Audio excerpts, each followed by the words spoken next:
Welcome to Sci-Fi Alien, the channel where we explore the uncharted territories of the universe, diving into mind-bending alien worlds, unexpected encounters, and stories that defy imagination. If you're a fan of thrilling sci-fi adventures, then you're in the right place. Buckle up, because what you're about to hear will leave you questioning everything you thought you knew about humanity's place in the cosmos. Imagine this: you're stranded on a distant planet, light years away from Earth, and you come across an alien unlike any you've ever seen, small, fragile, and terrified. But what if that alien fears you more than anything else in the galaxy? What if she thinks that you, the human standing before her, are here to consume her, to destroy everything she holds dear? And what if, in the blink of an eye, everything you knew about yourself, about your mission, and about what it means to be human is thrown into question? In a world where first contact isn't always as peaceful as we imagine, could a human soldier and a tiny alien girl form a bond strong enough to defy the odds and save an entire planet? Or will the fear of the unknown tear them apart before they can even begin to trust each other? Stay with us as we unravel the story of Captain Nathaniel Drake and Lyra, a mini-alien girl who feared being devoured, but whose fate took a shocking, unexpected turn. What happens next will leave you on the edge of your seat, questioning what it truly means to be human, and what happens when two worlds collide in the most unexpected way. Are you ready to find out? Let's dive in. Captain Nathaniel Drake had seen many things in his career as a soldier, but none of them could have prepared him for what awaited on the alien planet of Zinthar. The mission had been straightforward: survey the planet, gather information, and establish contact with any potential inhabitants. The Federation's interests in the world were purely tactical. Zinthar was rich with resources that could serve as valuable assets in the ongoing galactic expansion. Yet, for all the preparations, Nathaniel never imagined how his encounter with the inhabitants would change his understanding of humanity itself. As Nathaniel stepped off the shuttle and into the glowing forests of Zinthar, the first thing that struck him was the beauty of the planet. The trees pulsed with bioluminescent colors, casting an ethereal glow over the landscape. The air was thick with the scent of alien flora, rich and unfamiliar. Everything about Zinthar felt otherworldly, yet somehow inviting, as if the planet itself had its own heartbeat, rhythm, and story to tell. Nathaniel had been to countless planets, yet this one was different. There was something palpable in the air, something both magical and foreboding. He wandered deeper into the forest, his combat boots silent on the soft ground, his mind racing with the tactical analysis he'd been trained to carry out in such environments. He scanned his surroundings carefully, his blue eyes sharp, ever vigilant. His training had made him a master at detecting movement in the shadows, hearing the slightest rustle in the leaves. Every instinct told him to remain alert, even though, for the moment, he was alone. As a special operations officer, he had learned long ago that danger could arise from the most unexpected places. Then, he saw it. At first, it was a blur, a flash of movement among the glowing undergrowth. His hand instinctively reached for his weapon, but he froze when he saw what it was. A small, delicate figure lay unconscious on the ground. No more than 3 feet tall, the being was covered in lavender-colored skin that shimmered softly in the moonlight. Long, straight hair cascaded down its back in a silken flow, reflecting the bioluminescence of the forest around it. At first glance, Nathaniel assumed it was some kind of creature, a small animal perhaps, but as he drew closer, he saw the subtle signs of intelligence in its features. This was no animal, it was sentient. His heart raced. He had been prepared for the possibility of encountering alien life, but nothing had prepared him for this small, humanoid being lying helplessly in the forest. His hand hovered above his weapon again, but something deep within him stopped him from drawing it. He could sense that this being was no threat, only a victim of whatever had caused it to collapse. And so, despite the risk, Nathaniel bent down carefully, making sure not to startle the creature. As he gently scooped the small figure into his hands, he marveled at the warmth of her skin. The sensation was so unexpected, so human, that it made his heart ache with an emotion he couldn't quite place. She felt alive, not a creature to be feared but a being of depth and purpose, like him. He could feel the faintest pulse, the soft beating of whatever passed for her heart, beneath her delicate skin. He was struck by how fragile she seemed, too fragile, perhaps, to survive the unknown dangers of this planet. The alien stirred, and Nathaniel's breath caught in his throat. Her eyes fluttered open, and what he saw took him completely by surprise. The eyes weren't just ordinary eyes, no, they seemed to shimmer with depth, like entire galaxies were contained within them. The iridescent orbs stared up at him in shock, confusion, and a tinge of fear. For a moment, neither of them moved. Nathaniel simply stared at her, and she stared back, both of them frozen in mutual amazement. He had expected fear, hostility, maybe even a struggle for survival, but this was something entirely different. Her gaze was not one of aggression, but of helplessness, as if she had been waiting for someone, anyone, to show her kindness. And then, just as quickly as the moment of silence passed, her voice rang out, high-pitched and trembling with fear. "Please, don't eat me," she said, her words stumbling out in a rush, as if speaking them would somehow protect her. Her voice was strange, musical, but laced with terror. "I know I'm small, but I taste terrible, really terrible. I swear, you won't want to eat me. Please, I beg you." Nathaniel's mind raced. Eat her? What was she talking about? But as he looked into her eyes, it became clear that she wasn't making a joke. She truly believed that he, a human, was here to devour her. The thought was absurd. He was many things, a soldier, a tactician, a warrior, but never a monster. And yet, here was this tiny alien, fearful for her life, because she had been taught that all humans were predators. A soft laugh escaped Nathaniel's lips before he could stop it. It wasn't a laugh of mockery, it was a nervous chuckle, a release of the tension he hadn't even realized was building inside him. "I'm not here to eat you, little one," he said gently, his voice warm and reassuring. "I promise. I'm not that kind of human."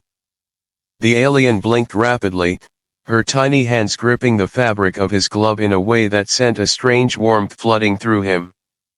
She was small, almost fragile in his grasp, but the strength in her eyes spoke of a resilience he didn't expect. Her hands trembled, but she didn't pull away.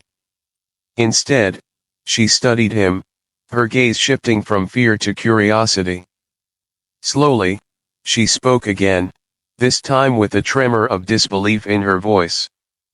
"You're not going to eat me?" she asked, as though she couldn't quite believe it. "No," Nathaniel replied, his heart softening further. "I'm not here to hurt you. I promise."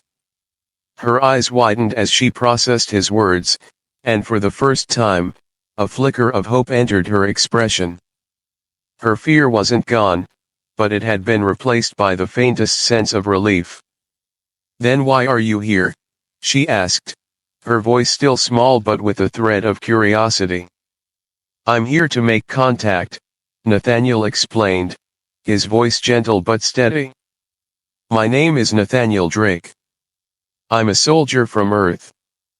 I came here to explore this planet, to see if it could be a place for peace. The alien stared at him for a long moment, her eyes studying him in a way that made him feel vulnerable.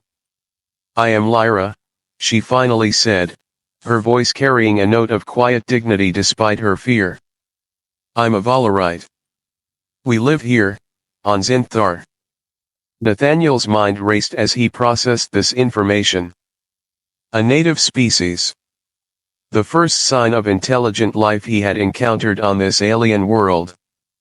His mission had been to make contact with any life forms, but he hadn't expected anything like this. This moment, this tiny, fragile alien girl in his hands, was more than just an encounter. It was a turning point. In that moment, Nathaniel realized that this was not just about a mission anymore. This was about connection. About understanding. About breaking down the walls that separated them, one fragile moment at a time. And as Lyra looked up at him, her fear slowly fading, he knew that nothing would ever be the same again. As days passed, Nathaniel and Lyra's encounters became more frequent, evolving from moments of wary curiosity into something more profound. What began as an unexpected meeting, fraught with fear and misunderstanding, was slowly transforming into a bond that neither of them had anticipated. Nathaniel, who had spent most of his life in the cold, calculated world of military operations, found himself struggling to make sense of the emotions that stirred inside him each time he looked at Lyra. And for Lyra, a creature so small and vulnerable in Nathaniel's massive hands, something had shifted in her as well. The fear that had once consumed her was slowly giving way to a tentative trust, a curiosity about the human who had not only spared her life but had come to understand her world in ways she had never expected. The forest of Zinthar, a place once full of eerie isolation, had become their shared sanctuary, a place where they could be free of the fear that defined their first meeting. Here, among the softly glowing flora and the hum of the planet's bioluminescent energy, the two of them began to learn about each other's worlds. Lyra spoke of the Valarite people, her tribe's deep connection to the land. She described the way they used the planet's natural resources, especially the crystal resonance that pulsed through the ground, as a means of healing, communication, and energy manipulation. The Valarites lived in harmony with Zinthar's energy, listening to its rhythms, learning from its deep, hidden power. They had cultivated a life of balance with the planet, understanding that every crystal, every glowing plant, had its purpose in the greater web of existence. Nathaniel listened intently, fascinated not just by the details of her culture but by the deep love she held for her home. He had grown up on Earth, a world where technology often seemed to outpace humanity's understanding of nature. There, life was a constant struggle between progress and preservation, a conflict Lyra knew all too well in her own way. The human world, with its concrete jungles and cold machinery, seemed so different from Zinthar, so disconnected from the primal, organic beauty that Lyra described. But as they spoke, Nathaniel began to see something he hadn't expected, the similarities between their worlds, despite their surface differences. Lyra's people had learned to balance technology and nature, relying on the planet's energies in ways that humans hadn't even begun to understand. It was a lesson in humility for Nathaniel. He had always viewed humanity's advancements as the pinnacle of achievement, but here was Lyra, an alien, teaching him that there was another way to exist, one that didn't require domination, one that thrived through coexistence. It was a paradigm shift for him, a glimpse into a world that had never been touched by greed or exploitation. At the same time, Nathaniel shared stories of Earth, stories of humanity's journey into space, its wars, its triumphs, and its failures. He spoke of the struggles humans faced in their own fight to survive, their relentless drive to expand their reach into the cosmos. It wasn't always a story of peace, It was a tale of humanity constantly striving to better itself, often at great cost. Lyra listened closely, absorbing every word, her eyes wide with wonder.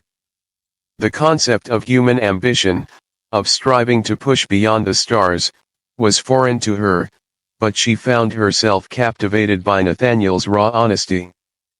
The humans she had heard about were often painted as conquerors, power-hungry and destructive, but Nathaniel's words painted a different picture. There was a depth to him, a vulnerability that she hadn't expected from a soldier. Their conversations stretched long into the nights, the glow of the forest casting soft shadows as the stars above watched in silence. What once felt like a chance encounter was growing into something more meaningful. Lyra's fear had not completely faded, but her trust in Nathaniel had deepened. She found herself looking at him not as the towering figure of a predator but as someone who shared her longing for connection, for understanding. Slowly, tentatively, she allowed herself to believe that not all humans were like the stories she had been told. Nathaniel wasn't a monster, he was a person, with hopes and fears, just like her. And Nathaniel, for the first time in a long while, began to question his own assumptions about life, about humanity, and about the universe itself. His days were no longer just filled with military reports and tactical assessments. Instead, they were filled with the knowledge that he was building a connection with someone from a world completely different from his own. Lyra was teaching him to see beyond the battlefield, beyond the narrow lens of conflict and survival. She was showing him that there was beauty in simplicity, that there was strength in harmony, and that perhaps humans had been going about their journey in the wrong way all along. As their bond deepened, so too did their understanding of each other's needs and desires. Nathaniel began to recognize the subtle ways in which Lyra communicated, her gentle gestures, the slight tilt of her head when she was curious, the way her eyes sparkled when she spoke of her people and her culture. It was a language of trust, of connection, and Nathaniel found himself falling into its rhythm, learning to understand her in ways that went beyond words. It was as if their hearts, too, were speaking the same language, a language that transcended the physical distance between them, a language of empathy and respect. Yet, despite the closeness they were developing, there were still moments of hesitation, moments where the fear that had once defined their relationship threatened to resurface. Nathaniel would catch Lyra staring at him, her eyes flickering with uncertainty, as if wondering whether he truly meant the promises he made. And Lyra, though she had come to trust him, couldn't completely erase the stories of humans that had been drilled into her since birth. The lingering question remained, could she truly trust this human, this soldier who was part of the very system that had come to Zinthar with ulterior motives? But as their days together passed, those moments of doubt began to fade. Each day, as they worked side by side, exploring the wonders of Zinthar's glowing forests and learning from each other's cultures, their bond grew stronger. What began as a cautious alliance had transformed into something deeper, a relationship built on shared experiences, mutual respect, and the willingness to look beyond the surface and see each other for who they truly were. It wasn't just about survival anymore. It wasn't just about the mission. It was about connection, the connection between two beings from vastly different worlds, each with their own story to tell. And as Nathaniel sat by the glowing crystal formations of Zinthar, with Lyra perched gently in his palm, he realized that this was no longer just a mission. It was something far more important. It was the beginning of a partnership, a friendship, a bond that could change the fate of two worlds. The growing bond between Nathaniel and Lyra was no longer just a flicker of hope. It was becoming a blazing fire, one that would light the way for the challenges yet to come, and one that, if nurtured, would show the universe that even in the face of fear and uncertainty, true connection could be found. As the days stretched into weeks, the bond between Nathaniel and Lyra grew ever stronger, built on mutual trust, understanding, and a shared sense of purpose. The forest of Zinthar, once a place of solitude, had become a sanctuary for them, an oasis where they could explore not only the mysteries of the planet but also the depths of their connection. Yet, as with any peaceful moment in a universe as vast and unpredictable as theirs, serenity could never last forever. It began quietly, almost imperceptibly. Nathaniel noticed it first, the subtle shift in the air, a sense of tension that had not been there before. The forest, which had once felt so alive, now felt oppressive. The glowing flora still pulsed with light, but it seemed dimmer, as if even the land itself could sense the storm that was coming. Lyra, too, had felt it. She was no longer as eager to venture out into the deeper parts of the forest. The soft rustle of leaves, once soothing, now sounded like a warning. The beauty of Zinthar's wilds was being overshadowed by an unmistakable feeling of unease. One evening, as the sun dipped below the horizon and the forest's bioluminescence took over, Lyra confided in Nathaniel with a rare tremor in her voice. "Something is wrong," she said quietly, her large, luminous eyes filled with a mix of fear and frustration. "The balance of the forest is shifting. The crystals, they're resonating in ways I've never felt before. It's like the planet is unsettled." Nathaniel's instincts, honed over years of military service, immediately went on alert. He had learned to trust his gut in situations like this, and right now, every part of him screamed that something dangerous was coming. The air around them was charged with an energy that was almost palpable, as if the very ground beneath their feet was vibrating with a latent force, ready to erupt at any moment. Over the following days, the signs of an impending threat grew more evident. The wildlife that had once roamed freely through the forest had become scarce. The chirping of distant creatures and the rustling of trees were replaced by an eerie silence that hung in the air. Nathaniel couldn't help but feel as though they were being watched. The hairs on the back of his neck prickled with a sense of dread he couldn't shake. Lyra, too, was on edge. She spoke of ancient legends from her people, stories of a time long ago when the forest had been plagued by terrifying beasts that roamed in the shadows, creatures that fed on the very energy of the land. One evening, as the shadows grew long and the bioluminescence of the forest began to intensify, they were confronted with the true nature of the danger lurking in the dark. From the dense underbrush emerged the first of the creatures, massive, towering figures with jagged crystalline scales that gleamed like shards of glass in the moonlight. They were unlike anything Nathaniel had ever seen before. Their movements were slow and deliberate, their eyes glowing with a malevolent intelligence. These were the shard claws, the ancient beasts Lyra had spoken of, the very creatures that her people had feared for centuries. The shard claws were terrifying in their size and strength. Standing at least 12 feet tall at the shoulder, their bodies were covered in razor-sharp, crystal-like armor, making them nearly impervious to most weapons. Their claws were long and jagged, capable of tearing through even the toughest materials. Their growls reverberated through the forest, sending a chill down Nathaniel's spine. Lyra's breath caught in her throat as she watched them approach, her small form instinctively shrinking back into Nathaniel's hand. "These creatures, they're not just mindless beasts," Lyra whispered, her voice tinged with fear. "They were once guardians of the forest, but something has changed.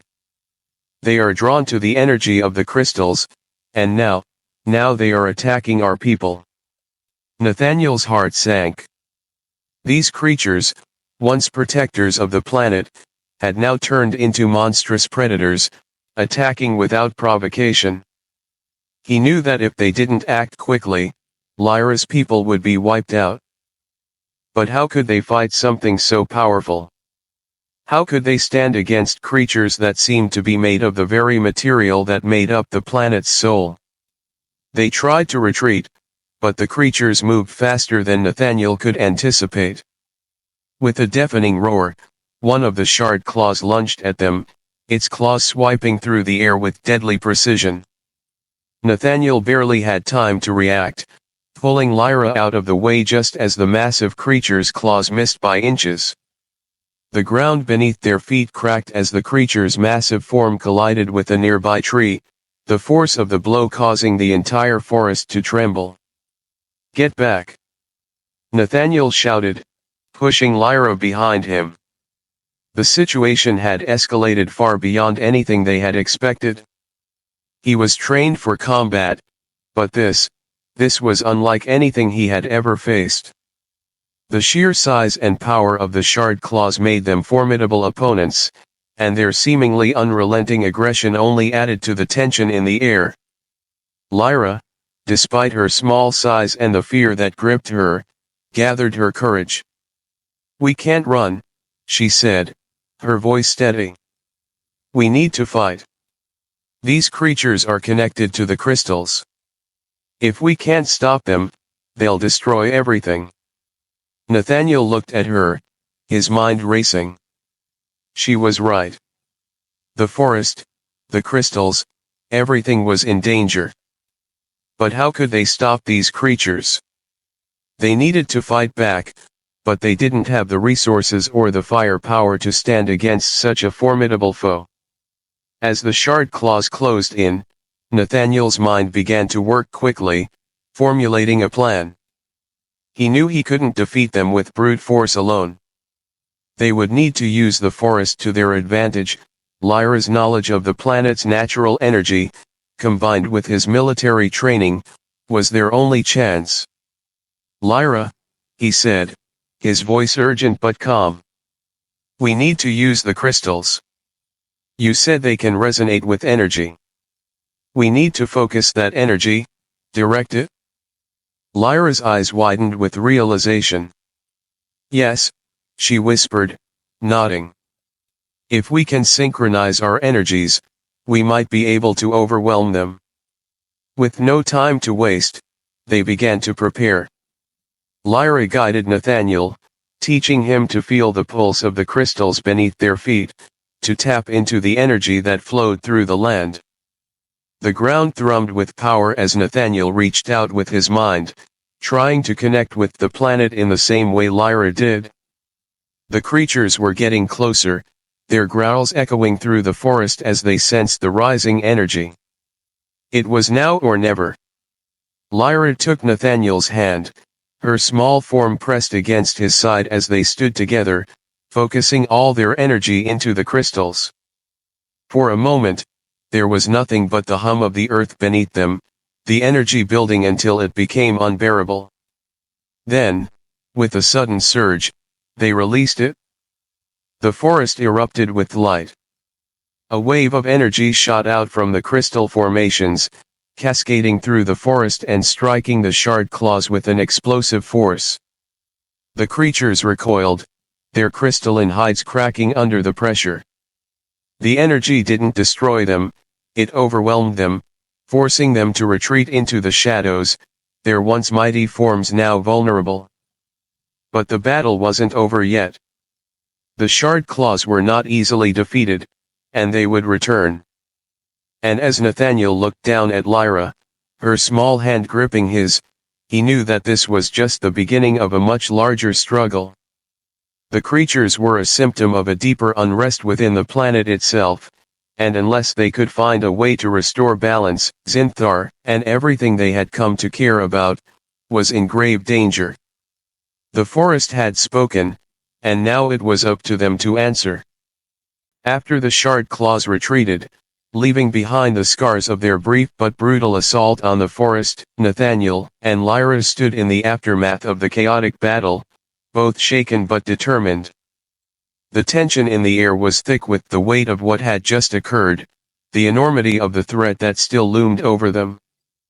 But in that moment, amidst the quiet of the forest slowly returning to its natural rhythm, something shifted. What had begun as a reluctant partnership, born from necessity, had evolved into something much deeper, something that neither of them could ignore. Nathaniel had never expected to form such a bond with an alien. He had been trained to view extraterrestrials with caution, as potential threats or obstacles to humanity's expansion. But in Lyra, he found not just a companion, but someone who, despite the vast differences between their species, shared a fundamental understanding of survival, of trust, and of what it meant to protect those you loved. She had shown him a side of the universe he had never truly considered, one where strength wasn't measured in firepower or tactics, but in understanding, in harmony, and in the courage to fight for something greater than oneself. Lyra, too, found herself changing. Initially, she had viewed humans through the lens of fear and suspicion. The stories of the Valerites' long history with humanity, full of mistrust and conflict, weighed heavily on her heart. But Nathaniel had proven to her that not all humans were the same. There was more to him than the uniform he wore, more to his presence than the weapons at his side. His words, his actions, his willingness to listen to her and work alongside her, had shattered the assumptions she had held for so long.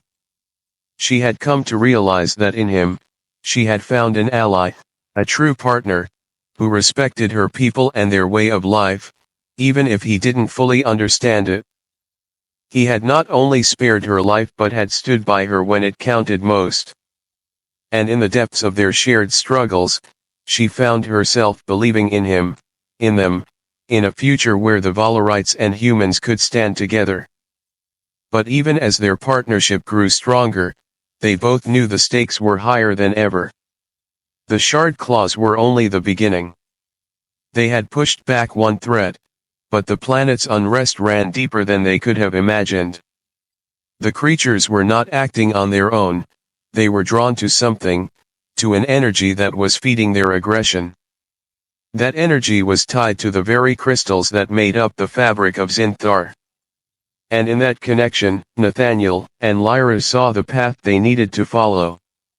For the first time, they began to truly strategize, not just as an alien and a human, but as a unified force. Nathaniel's military experience, honed through years of combat, gave him the skills to think tactically, to see the big picture and to anticipate the enemy's next move. But it was Lyra's knowledge of Zinthar's ecosystems, her understanding of the planet's ancient rhythms, that gave them the advantage they needed. She knew how to tap into the crystal resonance, to listen to the pulse of the planet itself, and to manipulate the energy to their benefit. Her ability to work in harmony with the land was something that Nathaniel had never experienced before, and it was something he began to admire deeply. It wasn't long before they devised a plan, a daring, dangerous plan, but one that they both knew was necessary. The Shard Claws had been using the crystals as a source of power, but what they didn't understand was that the crystals were not just weapons, they were conduits for the energy of Zinthar itself. To truly defeat the creatures, they would need to sever the connection between the beasts and the planet's energy. And to do that, they would need to venture into the heart of Zinthar's crystal caves, a place where no one from Lyra's tribe had dared to go for generations. As they prepared for the journey, there was a quiet understanding between them. They both knew that the path ahead would be perilous, that the dangers they faced would be unlike anything they had encountered before. But there was also a sense of certainty, a feeling that they were no longer just two individuals fighting for their own survival. They were partners now, bound by the knowledge that their success, or failure, would affect the fate of both their worlds. The journey to the crystal caves was grueling. The air grew thinner as they descended deeper into the planet's core, and the further they went, the more oppressive the atmosphere became. The bioluminescent flora that had once illuminated the forest now gave way to darkness, broken only by the eerie glow of the crystals that lined the cave walls. The crystals hummed with power, vibrating in time with the heartbeat of the planet. The deeper they went, the more it felt as though the planet itself was alive, watching, listening, waiting. But Nathaniel and Lyra pressed on. Every step they took, every challenge they overcame, only strengthened their bond. Lyra's guidance was invaluable, her quiet whispers directing Nathaniel when the path grew unclear, her touch steadying him when the weight of the journey seemed too much to bear. And Nathaniel, with his calm demeanor and unwavering resolve, gave her the confidence to push forward, to believe that they could succeed, that together, they could achieve the impossible. When they finally reached the heart of the crystal caves, they found what they had feared. The shard claws had already begun to form a massive nest, a swirling vortex of energy that drew from the planet's core. The crystals around them pulsed erratically, their energy feeding the creature's aggression. It was clear that this was the source of the beast's newfound power. They had become more than just wild animals, they had been transformed into creatures of pure, destructive energy. Nathaniel and Lyra knew that they had to act quickly. Lyra, with her deep connection to the planet's energy, reached out to the crystals, feeling the raw power coursing through her. But this time, it wasn't just her alone. Nathaniel stood beside her, his hand on her shoulder, his presence a grounding force. Together, they synchronized their energies, channeling the power of the crystals through their bodies, amplifying the resonance until the entire cave seemed to vibrate with it. For a moment, the air was still. The shard claws, sensing the disturbance, turned toward them, their glowing eyes filled with fury. But Nathaniel and Lyra didn't hesitate. In one unified motion, they released the energy, sending a wave of pure crystal resonance through the cave. The power surged through the creatures, causing them to stagger, their bodies unable to withstand the energy they had been feeding on. With a final, deafening roar, the shard claws collapsed, their crystalline bodies cracking and shattering under the pressure. As the echoes of the battle faded, Nathaniel and Lyra stood side by side, breathing heavily, their hearts pounding with adrenaline. The cave was silent now, the only sound the distant hum of the crystals that still pulsed gently around them. They had won. The shard claws were no more, their connection to the planet severed. Zinthar had been saved. But more than that, something had changed in both of them. They were no longer just allies, no longer just two beings from different worlds fighting for survival. They had become something more, partners, friends, and perhaps even something deeper. They had faced the darkness together and emerged stronger for it. Their bond had been forged in the fires of conflict, tempered by trust, and solidified in the heart of Zinthar's crystal caves. And as they stood together, looking out over the world they had fought so hard to protect, they knew that whatever came next, they would face it together. No longer strangers, but a powerful partnership that could change the fate of both their worlds. The days following their victory over the shard claws had been filled with relief and cautious optimism. Zinthar's forests, though still marked by the remnants of the battle, began to heal. Nathaniel and Lyra, standing side by side, felt a sense of peace they had not known before. They had achieved something monumental together, something that no one, not even the elders of Lyra's people, had believed was possible. But, as with all moments of fragile peace, the calm was short-lived. What seemed like a victory, a step toward true unity, would soon unravel in a way neither of them could have predicted. The whispers began quietly at first. At night, when they sat beneath the bioluminescent glow of the forest's trees, Nathaniel could feel the eyes of the Valarite elders watching them. It wasn't direct hostility, but a subtle shift, something that lingered in the air. At first, he chalked it up to lingering suspicion. After all, his presence on Zinthar had always been met with skepticism. He was a soldier, a stranger in their world, and no matter how much Lyra trusted him, the others were not so easily convinced. However, as the days went on, the quiet murmurs grew louder. It wasn't just Nathaniel who felt it, Lyra noticed it too. The once open acceptance of their partnership had begun to fade, replaced by a palpable tension. In their meetings, the elders were distant, their once welcoming smiles now replaced with furrowed brows and guarded silence. They didn't speak openly of their concerns, but it was clear something was brewing beneath the surface. One evening, as the sun dipped below the horizon, casting long shadows across the glowing landscape, Lyra approached Nathaniel with a look in her eyes that he had never seen before, an expression of uncertainty, as if she were carrying a weight she didn't know how to share. "Nathaniel," she began softly, her voice tinged with hesitation, "there are things happening in the village, things I don't understand." Nathaniel looked up at her, his brow furrowing in concern. "What do you mean? What's going on?" Lyra's gaze shifted, as if she were choosing her words carefully, weighing the danger of what she was about to reveal. "The elders, they're afraid. I can feel it. There are whispers in the village, in the council chambers, and they are not the kind of whispers we've heard before." Nathaniel's heart tightened. He had never wanted to become a source of division, especially not after all they had been through. "What are they saying?"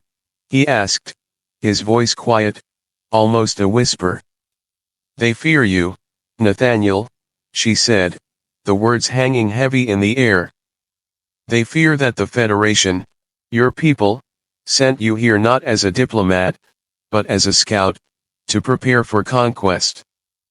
They think you're just like the stories we've been told, that you're here to claim our land, our crystals, our resources. They think you've been lying to me, to all of us." The revelation struck Nathaniel like a blow to the chest. He had always known that his presence on Zinthar would be met with skepticism, but never had he imagined that the very people he was fighting for would think him capable of betrayal. The Federation had always been a distant, faceless entity, but to Lyra's people, it was a symbol of everything that had gone wrong in their history, of exploitation, of greed, of war. He understood their fear, but it didn't make the accusation sting any less. I never meant for this to happen," Nathaniel said, his voice barely above a whisper. "I'm not here for conquest. I'm here for peace. For understanding. I didn't come to take your planet, Lyra. I came to learn, to protect." Lyra placed a hand on his arm, her touch gentle but firm. "I know you, Nathaniel. I trust you. But the elders, they don't see it that way. They're scared, and they think that if they let this alliance continue, they're allowing humanity to take control of Zinthar. They think you've already begun the process of betrayal, even if you don't know it." Nathaniel's mind raced. This wasn't just a misunderstanding, it was a fracture, a deep rift that was threatening everything they had worked for. He had no control over the Federation's intentions, no power over the political machinations back home, and now, it seemed as though that very same fear had been planted in the hearts of the people who had come to trust him. "I never wanted to betray anyone," Nathaniel said, his voice thick with frustration. "But how can I convince them? How can I prove that I'm not their enemy?" Lyra sighed deeply, her expression one of sadness and resignation. "I don't know, Nathaniel. They are too set in their ways. I've tried to reason with them, to tell them that you're different, that you're not like the stories. But the fear is too strong, and the whispers are growing louder." That night, as Nathaniel lay awake in his makeshift camp, he couldn't shake the feeling of betrayal that lingered in his chest. The bond he had formed with Lyra, with her people, now seemed fragile, like a thread that could snap at any moment. He knew that if the elders turned against him, the entire alliance between the Valorites and humanity would be at risk. More than that, Lyra's trust in him was hanging by a thread, and if the whispers of betrayal continued to grow, even she might start to question everything they had fought for. The following day, Nathaniel sought out the Elder Council, determined to face the accusations head-on. He would not let fear dictate their future, not without a fight. He entered the council chambers, his mind steeled for the confrontation ahead. The elders were gathered in a circle, their faces solemn as they awaited him. Lyra stood by his side, her presence a quiet reassurance, though the unease in her eyes mirrored his own. One of the elders, a wise and respected figure named Eldres, spoke first. His voice was soft but firm, carrying the weight of years of wisdom and distrust. "Captain Nathaniel Drake," he began, his gaze unwavering. "We have watched you closely, and though your actions have shown us your strength, we cannot ignore the fear that grips our people. You say you seek peace, but the Federation you represent has a long history of conquest. How do we know that you are not here with the same intentions?" Nathaniel swallowed hard, feeling the weight of Eldres's words like a burden on his shoulders. He had expected this confrontation, but the reality of it was heavier than he had imagined. "I am not here to conquer your planet," he said, his voice steady. "I am here to learn, to help protect your world from threats, to ensure that the Federation doesn't repeat its past mistakes. I've seen the beauty of Zinthar, the harmony between your people and your land, and I want to preserve that." But the elder's eyes remained cold, his expression unmoved. "Words are easy, Captain. But actions speak louder than promises. We've seen what happens when outsiders come with lofty ideals and then turn to exploitation. We cannot risk that." As the room fell into silence, Nathaniel realized the depth of the distrust that had taken root.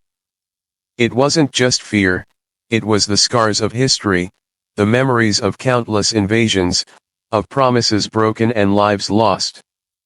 And now, he was the symbol of all of that, a human soldier standing in front of them, promising peace, but carrying the weight of a past that no one could easily forget.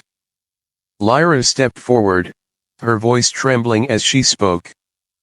"Please," she said, her eyes pleading. "I trust him.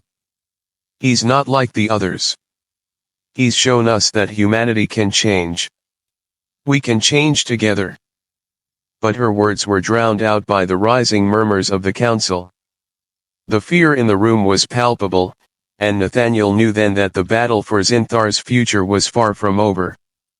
The whispers of betrayal were only just beginning, and he wasn't sure he could silence them in time to save the fragile alliance he had built with Lyra and her people.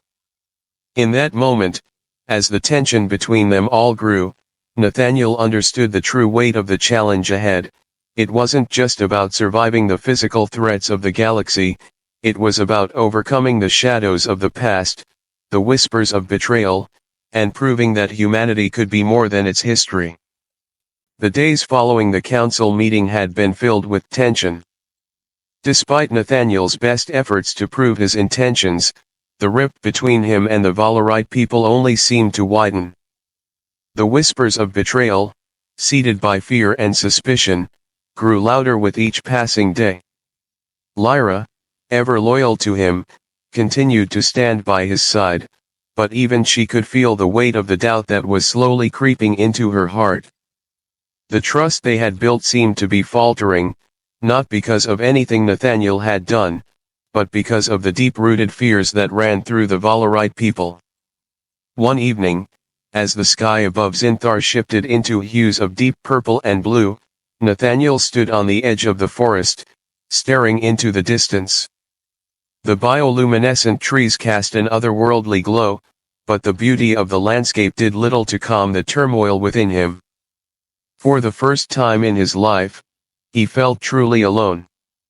His mission, once filled with the promise of peace and discovery, had now become a battle for his very survival, not just against the creatures of the planet, but against the distrust and fear that threatened to tear apart the fragile alliance he had fought so hard to create. The wind stirred the leaves around him, and for a brief moment, he imagined he could hear the whispers of the forest, as if the planet itself was speaking to him, warning him. He had never been one to succumb to doubt, but the accusations and the distance from the Valarite elders had begun to erode the foundation of his beliefs. He thought of Lyra, and how she had stood by him through it all. Her unwavering trust was a lifeline he clung to, but even that was beginning to fray at the edges. As if on cue, Lyra approached, her small form illuminated by the soft light of the forest. She stepped beside him, her presence a quiet comfort, yet there was a hesitance in the way she looked at him, an unease that had not been there before. Nathaniel turned to her, his heart heavy with unspoken words. "Lyra," he began, his voice softer than usual. "I don't know what to do anymore. Every step I take, it feels like the ground is slipping out from under me. I thought we were making progress, but now it feels like we're walking in circles. The elders, the tribe, they all look at me like I'm some kind of invader." Lyra's eyes, once filled with confidence and trust, now reflected a sadness that mirrored his own. She had always been his ally, but the strain of the growing division was evident in her gaze. "I know," she whispered, her voice trembling. "They've been talking behind closed doors, Nathaniel. They're questioning everything, including me. They think I've been deceived, that I've let my emotions cloud my judgment." Nathaniel's heart clenched at her words. He had always feared that this moment would come, that despite everything they had been through, the fear of the unknown would tear them apart. "I never wanted this for you. I didn't come here to hurt you, or your people. I came here to build something better, something we could both believe in. But now, it feels like I've lost even that." Lyra turned away from him for a moment, her small form silhouetted against the glowing trees. She looked so small, so vulnerable, and Nathaniel's chest tightened with the need to protect her. But as much as he wanted to hold her and reassure her, he knew that words alone wouldn't fix what had been broken. There was a much larger issue at play, one that neither of them could ignore. The tension in the air seemed to thicken as they stood there in silence, their thoughts heavy with the weight of the past few days. Suddenly, the sound of footsteps behind them broke the quiet. Nathaniel turned to see a figure emerging from the shadows, a familiar face, though one that brought no comfort. It was Eldris, the elder who had been the most vocal in his suspicion of Nathaniel. His eyes, once filled with quiet wisdom, now carried a coldness that sent a chill through Nathaniel's bones. "Captain Drake," he said, his voice low and measured. "I need to speak with you." Nathaniel tensed, instinctively stepping forward to shield Lyra from whatever confrontation was about to unfold. "What is it, Eldris?" he asked, his tone guarded. Eldris hesitated for a moment, his gaze flickering to Lyra before returning to Nathaniel. "There are things you need to know. Things that have come to light in the council," he said, his voice tinged with a dark seriousness. Nathaniel's heart raced. "What do you mean? What's happening?" Eldris stepped closer, lowering his voice as if to keep their conversation hidden from others. "There are factions within the Valarite people who believe that your presence here is not just a threat to their culture but to their very survival. They see your alliance as a precursor to something far worse. And I fear they may act before you can stop them." Nathaniel's mind whirled, his worst fears taking shape before his eyes. Are you telling me that they're planning something? Against me? Eldris nodded slowly. They've already begun to make plans. There's a faction within the council who believes that your presence here is too dangerous to allow. They're calling for you to leave Zinthar. And if you refuse... Nathaniel's stomach dropped. He had known that fear was at the heart of the Valerites' distrust, but to hear that there were those who would go so far as to plot his removal, it was a betrayal beyond what he had imagined. And what are you going to do about it? He asked, his voice hard. Eldris looked away, his expression conflicted. I don't know. But I can't let this go any further. I won't let them harm you or Lyra. Nathaniel's eyes narrowed. If this is some sort of power struggle within the council, then you have to act quickly. I'm not leaving without a fight. Lyra stepped forward, her small frame trembling with emotion. No, Nathaniel, she said, her voice fragile but firm. You don't understand. This isn't just about you anymore. It's about us. It's about everything we've worked for. She turned to Eldris, her gaze unwavering. If you let this happen, everything will be destroyed.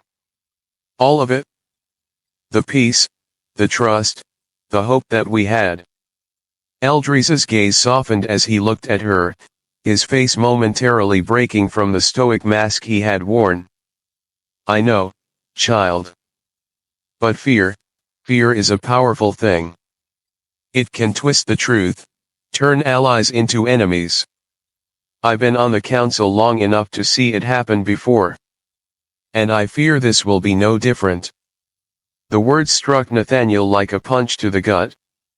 The betrayal, the fear, the shifting loyalties, it all suddenly felt so real, so imminent. He was no longer just fighting for survival against the physical dangers of the planet. He was now fighting for something far more fragile, his place in Lyra's world, and the hope of a future they had both worked toward. I won't give up, Nathaniel said, his voice filled with determination. If I have to stand alone, I'll do it. But I will not leave here until I've proven that we can coexist. I won't let fear tear this apart.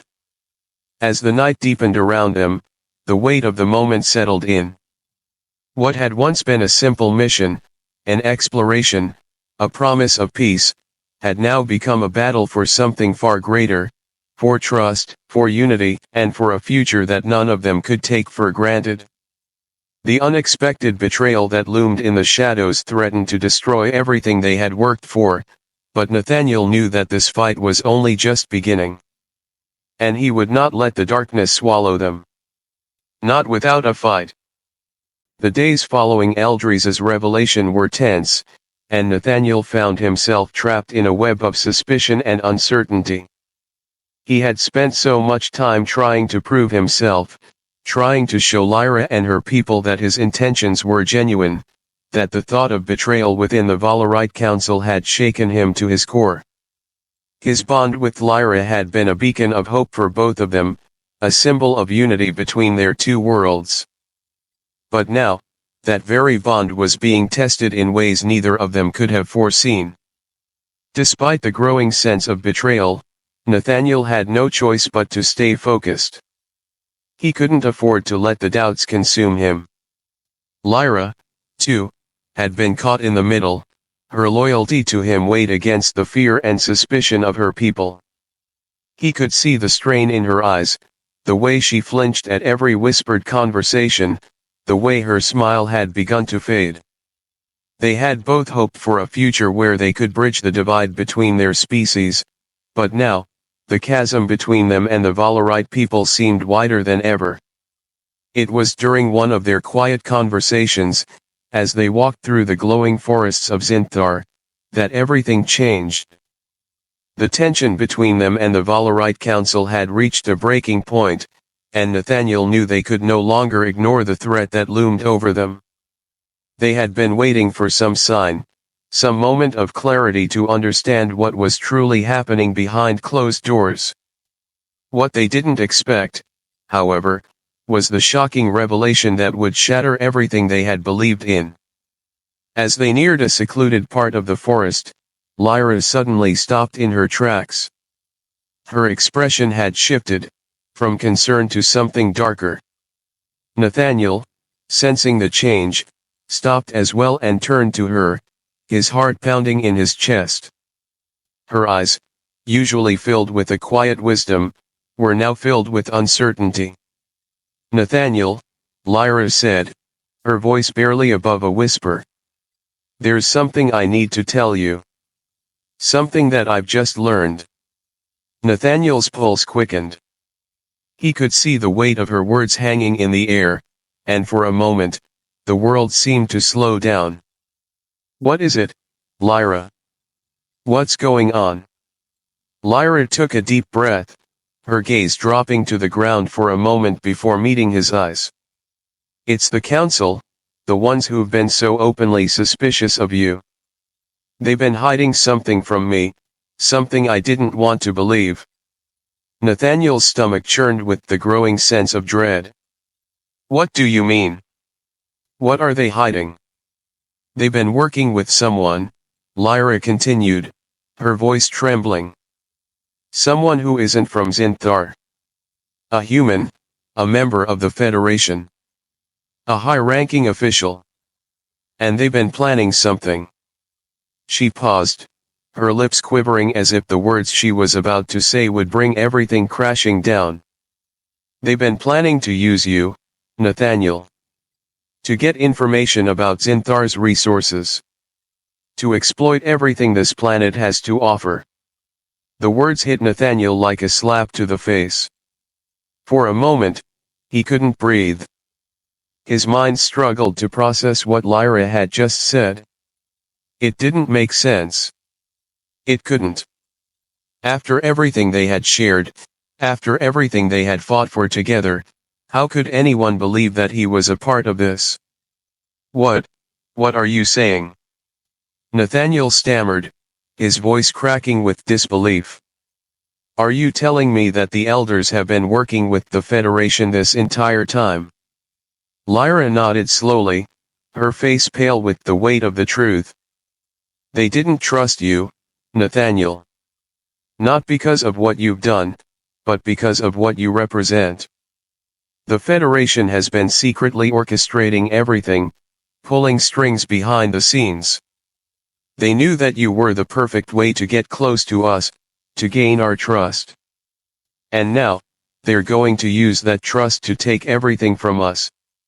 Nathaniel's mind raced as the pieces of the puzzle started to fall into place. The suspicion, the whispers of betrayal, it all made sense now. He had been sent to Zinthar not just to build a bridge between humanity and the Valorites, but to gather intelligence, to pave the way for a much darker agenda. He had been played, manipulated, just like the Valorite people. And the worst part was that he hadn't even realized it. "No," Nathaniel whispered, shaking his head. "This can't be true. I never agreed to this. I didn't come here to deceive anyone. I didn't come here for resources. I came here to make peace, to show you that humanity can be better." His voice cracked as the weight of the betrayal sank in. "I came here because I believed in this."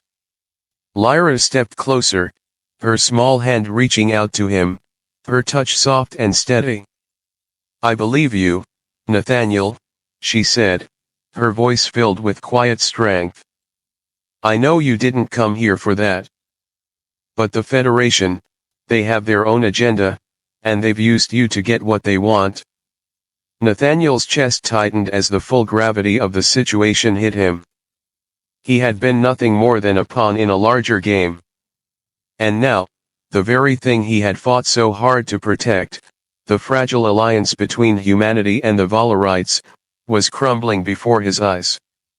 He had trusted the Federation, trusted them to be a force for good. But the truth was more complicated than he could have ever imagined. As Lyra's words settled into his mind, Nathaniel felt a wave of guilt wash over him. He had put his faith in the wrong people, and in doing so, he had put Lyra and her entire world in danger. The pain of betrayal was not just in the actions of the Federation, it was in the fact that he had unwittingly contributed to the fear that was tearing apart the very foundation of their relationship. "I have to stop them," Nathaniel said, his voice low but filled with determination. "I have to make this right. I won't let them destroy what we've built." Lyra nodded, her eyes filled with both sorrow and hope. "I know you will. But we can't do this alone. We'll need to find a way to expose the truth before it's too late." Nathaniel turned away, his gaze fixed on the distant horizon. The weight of the revelation hung heavy in the air, but there was also a sense of clarity now. He had a choice to make. He could either walk away, turn his back on everything he had fought for, or he could stand and fight, not just for himself, but for the future of both his species and the Valorites. It would be a long road, filled with danger and uncertainty, but it was a road he would walk with Lyra by his side. Together, they would expose the truth, and together, they would fight for the future they both believed in. The shock of the betrayal had cut deep, but in that moment, Nathaniel understood something far more profound. The real battle was not for resources, or for power, but for trust. And as long as he had Lyra's trust, as long as they stood together, he knew that anything was possible. The weight of Lyra's revelation settled heavily on Nathaniel's shoulders. The Federation's deceitful influence on Zinthar, the manipulation, and the ever-deepening rift between him and the Valorite people had left him reeling.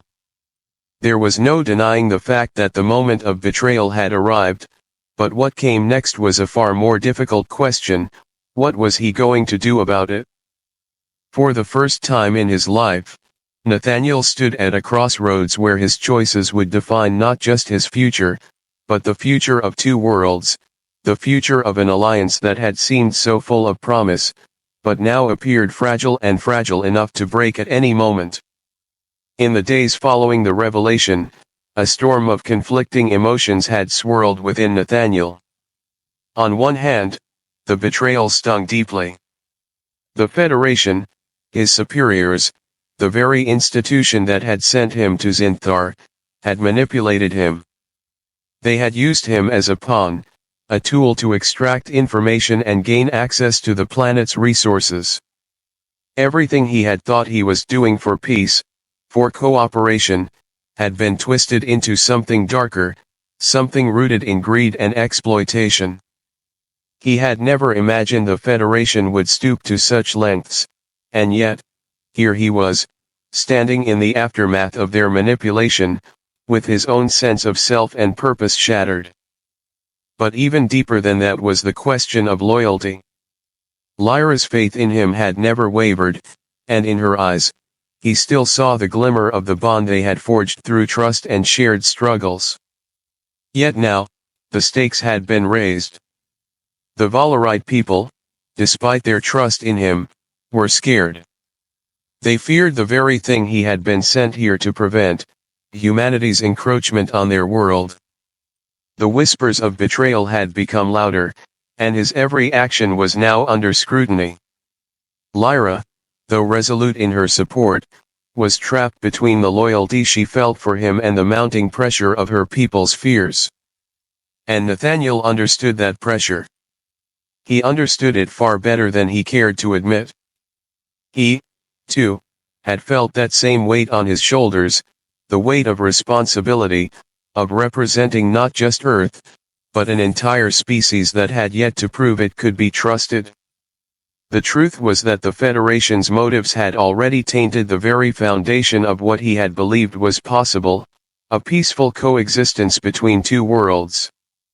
And now, with the truth about the Federation's manipulation laid bare, he found himself at a precipice, staring into the abyss of choices that would alter the trajectory of everything he had fought for.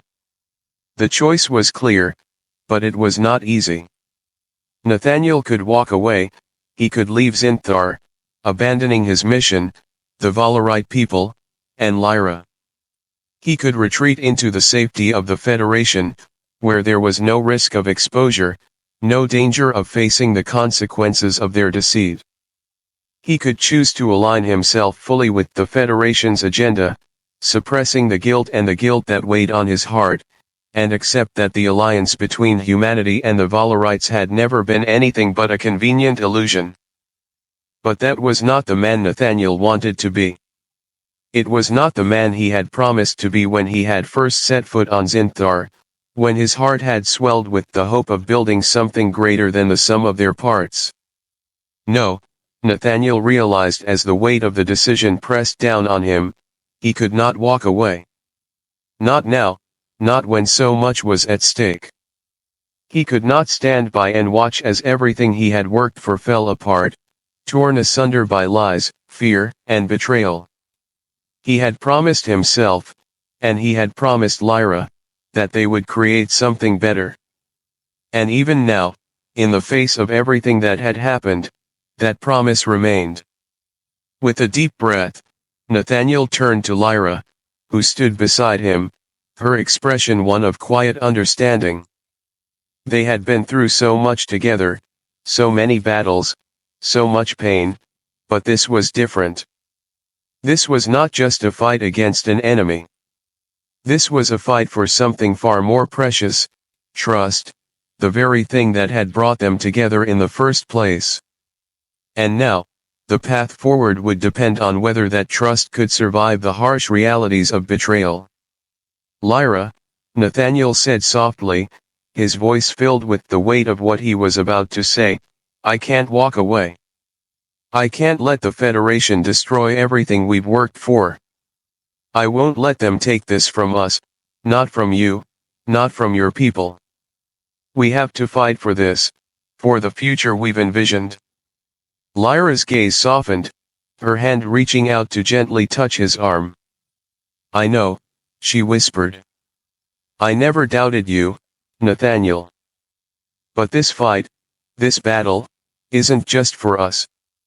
It's for both our worlds. It's for the future we're building, and we can't do it alone.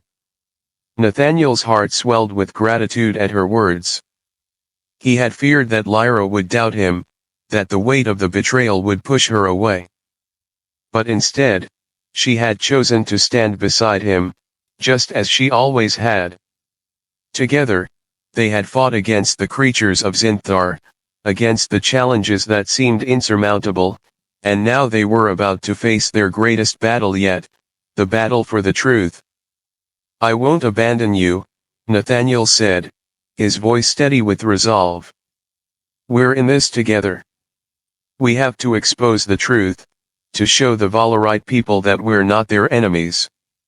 We have to make them see that humanity can be better, that we can be better. Lyra nodded, a fierce determination igniting in her eyes. We will expose the lies. We'll stand with those who believe in peace, who believe in unity, and we'll fight for those who can't fight for themselves. We won't let fear win. And so, with their hands firmly clasped together, Nathaniel and Lyra made their choice. It wasn't an easy choice, but it was the only one that mattered. They would fight. They would expose the Federation's lies, and they would stand for the truth, no matter the cost. It would be a long road ahead, fraught with danger and uncertainty, but they were no longer just two individuals standing apart. They were a team, a partnership forged in the crucible of their shared struggles, and together, they would face whatever came next.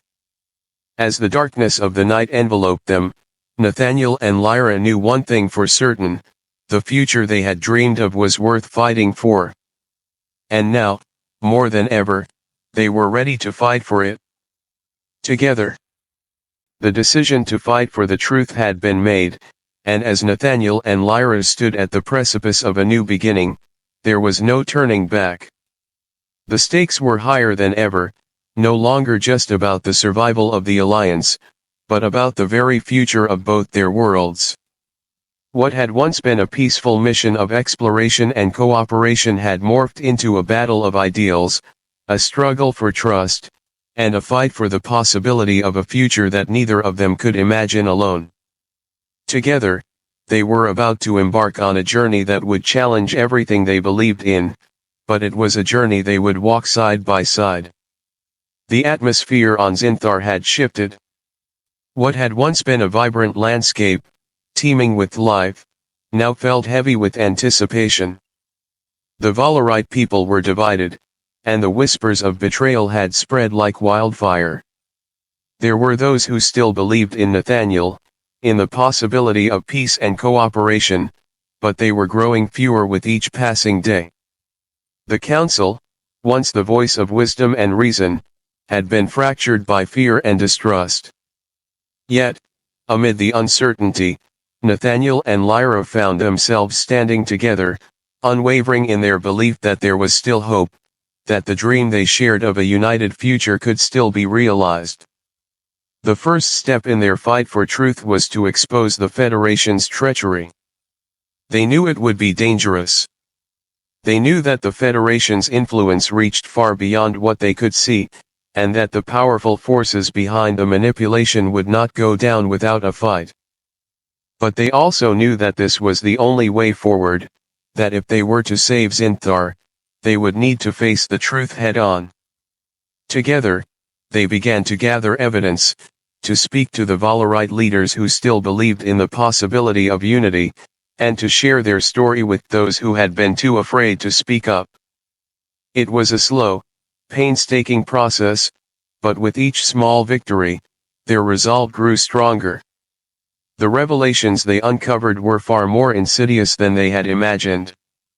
The Federation's influence had been deeply embedded within the Valarite Council, manipulating decisions and spreading lies to ensure that the planet's resources would be harvested for profit, regardless of the cost to the people of Zinthar. Nathaniel felt a deep sense of betrayal, not just by the Federation, but by himself. He had been a part of this machine, unknowingly serving the interests of those who would exploit the very thing he had come to protect. But with Lyra by his side, he found the strength to confront the truth, to stand firm against the tide of corruption and greed that had threatened to tear everything apart. The confrontation with the council was inevitable. The day arrived when Nathaniel and Lyra, armed with the evidence they had gathered, stood before the elders and the remaining members of the council. The tension in the room was palpable. The elders, their faces hard and distrustful, glared at Nathaniel, but Lyra stood beside him, her presence a quiet defiance against the fear that had consumed them all.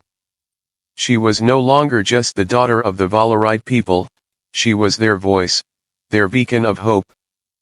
And together, they stood as the embodiment of everything the council had forgotten: unity, trust, and the possibility of a future where both their worlds could thrive. Today, Nathaniel began, his voice steady but filled with the weight of everything they had fought for. We stand before you not as enemies, but as allies. We have gathered the truth, and we will not allow the Federation to destroy the chance for peace that we have worked so hard to build. Lyra's voice rang out beside him, clear and unwavering. The Federation has used us all, manipulated us, and exploited our trust. They are not here for peace. They are here to take everything from us, to claim our planet's resources for their own gain. But we will not stand by and let that happen. We are not just fighting for Zinthar, but for the future of every being in this galaxy. The room fell silent. The elders, who had once been so certain of their mistrust, now sat in stunned silence, their eyes flickering with uncertainty. Nathaniel and Lyra had given them the truth, laid bare for all to see. The question now was not whether they would believe it, but whether they would act. For a long moment, there was no response. The tension in the room was unbearable. But then, slowly, one of the elders, a figure who had remained silent throughout the meeting, stood. His eyes met Nathaniel's with a mixture of regret and understanding. "You are right," he said, his voice heavy with the weight of years of mistrust. "We have been blinded by fear, by the very thing we fought to protect. But you have shown us the truth, and for that, we are grateful. The Federation's grip on Zinthar must end." The decision was made. The Council, united in their resolve, voted to sever ties with the Federation and to begin the process of rebuilding their relationship with humanity, not as conquerors, but as equals. It was a monumental shift, one that would take time to heal, but it was a start. The first real step toward the future they had dreamed of. In the days that followed, Zinthar began to heal. The land, once filled with suspicion and fear, now felt vibrant with possibility.